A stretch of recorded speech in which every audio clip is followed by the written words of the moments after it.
and maybe just eat into the gap if the sprinters' teams start to look at each other. Or Philippe Gilbert. Yeah, why not? I mean, we know that he likes a flyer in the last couple of kilometres. How many times has he had victories and how many times has he come close? Always likes to roll the dice, to coin that phrase. But also they've got Yves Lampaert, who was fourth. So, you know, a pretty good sprinter. Not the fastest rider, but fourth place is very, very respectable. Let's look at other riders to look out for in the black and red. Kuznetsov of Team Katusha, as I've already mentioned, Baragli. Look out for Direct Energy's Brian Cockard, third on the stage the other day. Also, a bit of an outsider, Zach Dempster of the Israeli Cycling Academy. And Wouter Wippert can kick for Cannondale.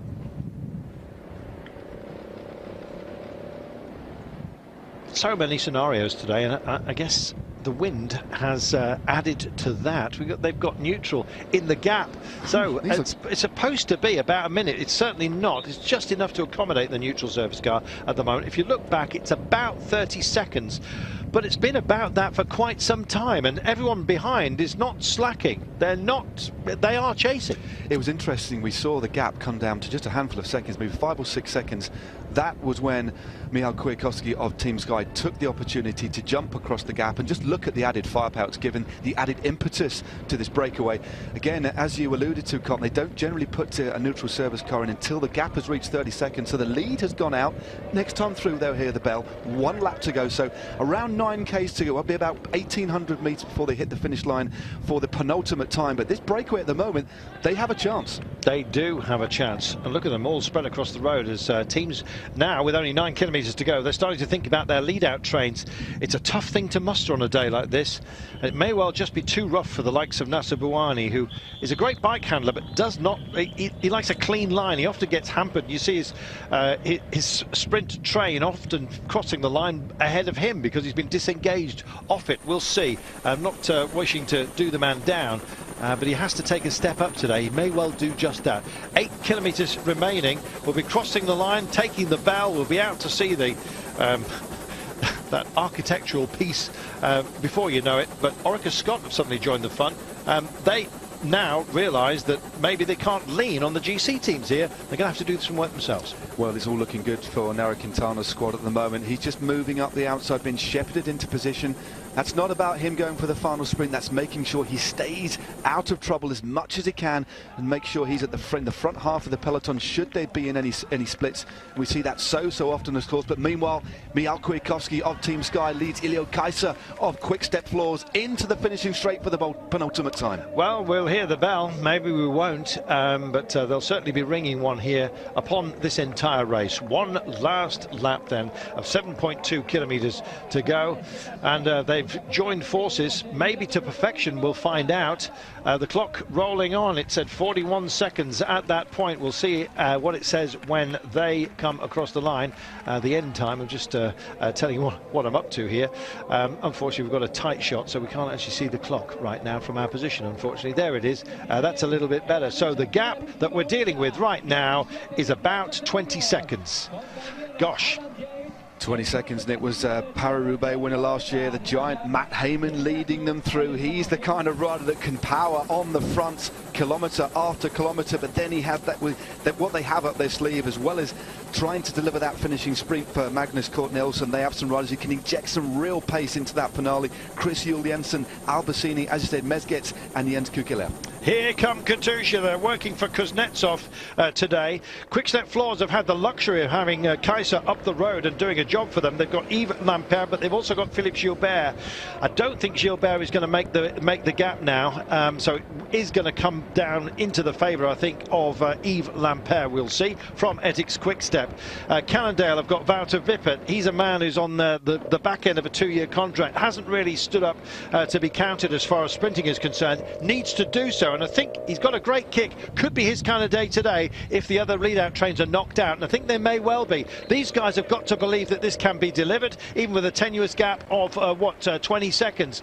Scott here, Orica Scott are at the front. This is for Magnus Cort Nielsen. He's already got 1 sprint win under his belt, and the orange, we thought they'd suddenly come to the fore. Sprandi Polkovici working for Petersky, I believe, maybe Simone Ponzi as well. They messed up on the last sprint, so don't discount the men in the bright bright orange, and they're being cast all over the road here by the breeze as suddenly it becomes a headwind. Hard to muster, and indeed hard to manage when the wind is constantly changing and blowing as hard as it is. Yeah. We've got a storm here. We certainly have. It's blowing up a storm in many ways. The bunch still being led by Orica Scott in that new blue kit. It looks like it's actually one of the Yates brothers on the front at the moment. Now we move back to Kaiser doing his turn on the front. Remember, Ilio Kaiser of Belgium and Quick Step Floors has been out in front for the whole stage pretty much. He had for company initially Sepp van Mark of Cannondale Drapac. Now he's got Michal Kwiatkowski, the former world champion. They've still got a sizable lead.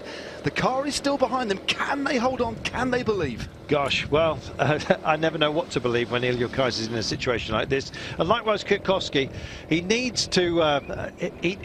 needs to keep himself in the forefront of people's thoughts when he's in a team of such vast array of talent. It's kind of hard, I think, to platform yourself occasionally. He's doing that right now. So Kwiatkowski and Kaiser with 6Ks to go, a little bit less than that, about 5.7 before they get to the line. And there's a big gap to make up here, and these guys are able to pick their lines through what is a technical approach, I think it's fair to say. If it may well be a malfunctioning of the chase, and that gap may well be held. This is absolutely remarkable. It doesn't look like the feistiest of pursuits at the moment. It doesn't. It's still one of the Yates brothers on the front, driving as hard as he can. This probably be the last turn for him before the other rider's taken up, but the team dominant at the front is the blue of Orica Scott. They've already got a stage win in the form of Magnus Cort Nielsen, but on this occasion, have they left it too late? We saw the sprinters teams mistime it last year when Stein Vandenberg took the victory. Is it going to happen again today? Will history repeat itself on the streets of Valencia? Well, let's have a look, shall we? Ray Crader and Pim Lichtard, by the way, are in the frame. They're just on the back of this lead out. Everyone knows that Orica Scott would like to get a double here in this race, having wrapped up with Magnus Cort Nielsen into Roja. But at the moment, rowing away are the pair up front. They're still holding that margin. Cannot wait to see how this one pans out. I'm sure you feel the same at home. You're watching Eurosport, your home of cycling, and what a way to for many of you to start the season here. This is drama personified.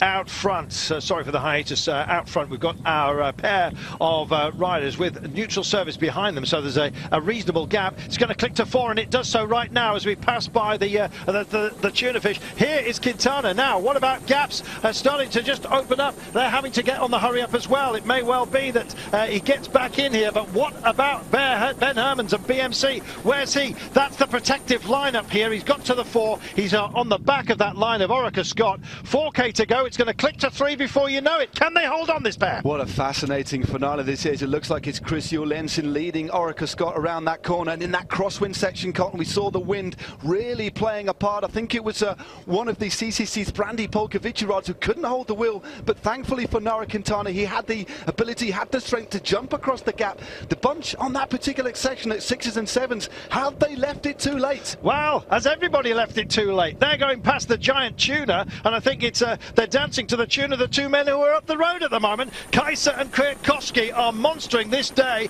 and it looks like they've accepted their fate. These are the pursuers. Meanwhile, these guys, have they got it? It's going to click to 2 in a few moments' time. Quick flick of the elbow from Michael Kwiatkowski. He looks behind. He sees that they've still got a gap. Kaiser doesn't bother with the look. He knows to keep his head down and keep going. 6-day man. He's brought those legs off the track, and is he going to do it right here, right now? He's got a great chance of doing so. 18 seconds only. It's going to be 2Ks before you know it. What a thrilling conclusion to a wonderful race here on the streets of Valencia. Kaiser takes his turn on the front. Remember, he's been out front for the whole stage. Michal Kwiatkowski of Team Sky grimacing in his slipstream. Have the bunch left it too late? Will we see the other sprinters teams now assist and start to inject the bunch with a bit more pace? Come on, give me a hand, says Kaiser, and Kwiatkowski does come through dutifully. They're working properly together. They have not given up the ghost by any means. It'll be the Flamme Rouge before you know it. They've more than that. They will disappear. We can't see the pack because of the angle right now, but they are closing. They're closing ever so slightly, and Direct Energy suddenly realised that they're going to have to join the fun if this chase down, if they're going to get anything out of this. Brian Cockard malfunctioned last time by. Can his team with the Golden Bagels upon their shoulders do it now? I'm wondering if it's all too late. Covidus are also in here as well for Nasser Bouani. We've got Rompot also in the mix. Can't see a general shot because the helicopter's not engaged just for the time being, but we'll get heads up before before you know it, as they hit the Flamme Rouge. It's a gap of now about 16 seconds. I think they may just make it. Here we go. There's the helicopter shot for you right now, and you can see, well, there's not a heck of a gap out there, but can it possibly be closed by the chasers, who are now lined out, taking a flat headwind as they come back into this. 2Ks to go. Where's the Flamme Rouge, for goodness sake? Can these guys bring it in? This is absolutely scintillating bike racing at its best. It is now Ilio Kaiser still on the front. He has in his slipstream Michał Kwiatkowski of Team Sky. The bunch now being led by several of the sprinters' teams. This is about 1,500 metres now to go. My goodness, they might just get this. I think they possibly will. They're able to take the lines to pick them. There's a whole load of teams trying to sort out lead-out trains in vain. I think it's going to have to come down to individual riders, and sprinters aren't given to putting their nose in the wind too early. These guys have had their faces in the wind all day, it seems. Certainly Kaiser has. Kwiatkowski made a powerful bridge to get over to Kaiser. They're in the final kilometre right now. I think they might just do it. If not, it's going to be heartbreak at the very last. They must not cat and mouse here. They've got to look at each other in the face and say, come on, let's duke it for the last 10 metres here. Kaiser just glances over his shoulder. He can see the rampaging peloton behind, the arrowhead formation coming into the last 500 metres now.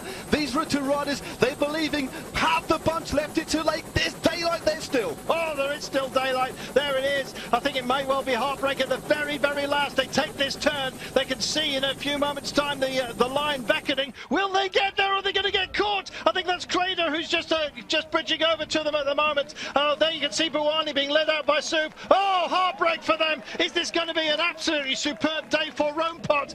Making the bridge, sailing through, using the gap. Heartbreak for Kaiser. Oh, and everybody else. Kort Nielsen also trying to join the fun, but it's all too late, is it? Buani's doing his own thing. Oh, Roompot have gone on the boil here. Are they going to get there? Oh, and the line, Kokar. He came in from absolutely nowhere. He used his man to perfection, and I think he stolen it at the line. Kokar for Direct Energy. What a finish here to this great race in Valencia. Boy, oh boy. Well, Carlton, I think you could write a book about that final kilometre. So much going on. A real surprise attack by one of the riders from Roompot. Looks like he had it on the line, and then from nowhere, as you said, using the slipstream of the rider from the Netherlands team was Brian Cockard. Buani had his own line on the right-hand side, but a perfectly timed sprint by the Frenchman who took third the other day and has turned that into a victory. What a superb win. What a superb final stage of the Tour of Valencia. Wow. Well, what a build-up, and we can thank Kwiatkowski and indeed Kaiser for the entertainment. They basically built the stage upon which Kokar, in the end, strutted his stuff. Agonisingly close though, wasn't it? A real thriller, and it looked for a moment in the last 2Ks as if they might just hold on, and then as they rounded the corner, they'd lost all of their impetus. They'd essentially ridden themselves into the ground. But here we go. This is the slow motion replay of the last couple of 100 metres, just through the centre of your screen. Cockard launches his sprint very, very late, last 75 metres. Buani on the right-hand side. I think Buani just gets second place. The rider from Roompot, we've yet to identify it, was third. There's no doubt about the winner, though. Told you he likes it on rails. On a plate for Buani, or he kicks the plate over. He was not hampered there. He was not hampered. Kokar just got on with it, did his job as best as he possibly could. Lampert also in the frame there towards the end. My goodness, what a day. That's what it's all about, though, isn't it? Oh. It's been entertaining bike racing every single day. It was a shortened stage. I think we pretty much forgot about that. That was a very exciting final stage. A little bit of tension as well coming into the last 3 kilometres.